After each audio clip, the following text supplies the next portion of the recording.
Alright. Yo, niggas don't know, so I gotta flip.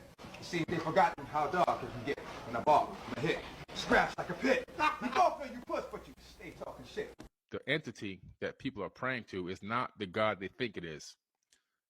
I believe, like I said, that there is a creator of this universe, but the one in the Bible is not it. Not even close. It's actually multiple gods in the Bible. That's why they said, let us create man in our image. It has nothing to do with the Holy Trinity.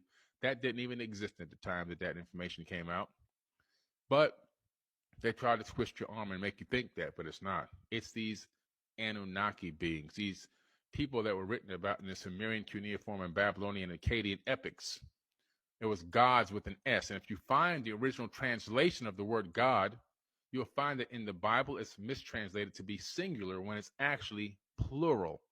Everywhere where you see the word God in the Bible, it's gods with an S. And no, it's not a capital G, it's a lowercase g, because these people didn't create anything in the universe. All they did was manipulate and create havoc here on this planet. But they masqueraded as gods, and people believed it because people have this innate thing inside of them that they want to worship. They want to worship something outside of themselves so badly that they will give anyone the level or the title of a deity, right? And so that's what has been done. Human beings are just one gigantic cargo cult. If you don't know what that is, look that up. When a more advanced civilization or a group of beings meets up and enacts and engages with a group of beings that are less advanced technologically and spiritually, the less advanced beings will then deify those more advanced beings. They will automatically, instantaneously deify them. By Compendium of the Emerald Tablets by Billy Carson. The reason why the majority of people are going to church and doing all this praying and everything else, and I've had a few Christians tell me this, is because they're doing it just in case. They think that, oh, I better do this just in case heaven is real. The reason why you're praying and doing all these rituals and everything else and drinking the blood and eating the flesh and all the other craziness is because you yourself want self-preservation. You do not want to burn in this fake lake of fire that doesn't even exist, because that was added to the Bible. The lake of fire doesn't even exist. It's fabricated. But you think you're going to suffer for all eternity. So instead of having the suffering, that's where the fear kicks in. Man, I better do this, because if I don't, I'm going to face the wrath of God for all eternity. So then what people do is they pretend, oh, I'm calling on the Lord, I love the Lord. It's all about self-preservation. That's the problem. It's all about self-preservation. When you operate in fear, there is zero love. Absolutely zero. None. Doesn't exist. We've been praying to this Pope, and then at the same time we're praying to this Pope, this image is literally burnt into our brain, to the point where when you hear Jesus, you instantly see that face. So this guy is taking up real estate in all of the brains of 8 billion people on planet Earth. And at the same time that you see that face, you're calling a name that has nothing to do with that face. It's got a tie back to an ancient Anunnaki being named Enlil that was a brutal, enslaving murderer on this planet and put in the systems in place that we still have today, including the police system, the bicameral Congress. All that was started by Enlil. He even started the way that city grids are laid out.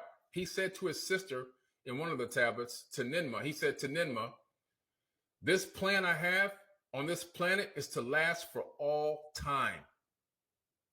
This guy didn't say this should last for a couple hundred years. This guy said, my plan for what I'm going to do to this planet is going to last for all time. That's etched in stone. And guess what, guys? The evidence of that is still all around us. Because no matter what neighborhood I go to, there's 1,000 churches in every neighborhood. And the more brutal the neighborhood is, I went to my old neighborhood actually about 3 months ago, took Elizabeth down there. There were, I think it was 32 churches in a 8 square mile area. And 32 in that neighborhood, people are getting shot and killed, stabbed, and drugged out and dying from overdoses, and houses broken into, and the crime is through the roof every single day. My elementary school has a 20-foot barbed wire fence around it, and there's a church right around the next corner. You see what I'm saying? What's going on here? You need to understand that these images that they put out, this programming that they put out, is fake. They want you to believe that this Yeshua was sent here from heaven by some magical white deity with a white robe on and a magic wand. And then the guy with the magic wand and the white robe said, you know what?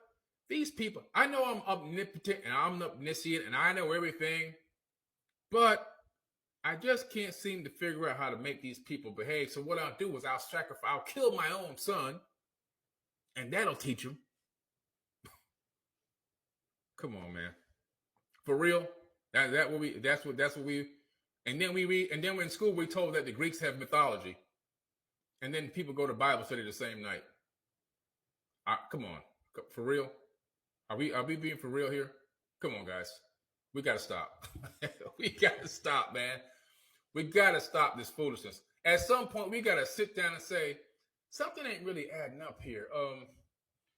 Yeah, this is contradicting this. This is contradicting that. God knows everything, but yet he didn't know that Adam and Eve became conscious. God knows everything, but at the same time, he couldn't stop people from being bad. He couldn't just come down and say, hey, guys, I have a better way to teach you something. Let me show you something a little bit different. He couldn't just figure it out. So he said, you know what? I got something. I'll just torture my own kid, and then that'll teach him. Listen, in the Sinai Bible, which predates the King James Bible, Yeshua was never sacrificed. Let me say that again. In the Sinai Bible, which predates the King James Bible by almost 1,000 years, Yeshua was never sacrificed.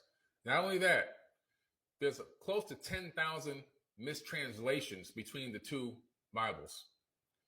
The King James Bible is heavily curated information. You want to get closer to the source, you got to get to the Ethiopian Bible, which includes the book of Enoch. That's the only Bible in the world that includes the full book of Enoch is in the Ethiopian Bible.